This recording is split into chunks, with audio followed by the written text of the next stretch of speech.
xe mà vô á. Tao chụp mặt khe anh với nha.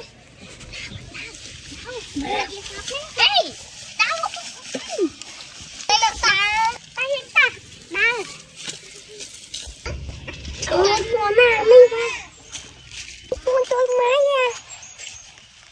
Anh ta mới chúa thân. Bồ anh chủ trắng. Hello, anh từ đâu ấy?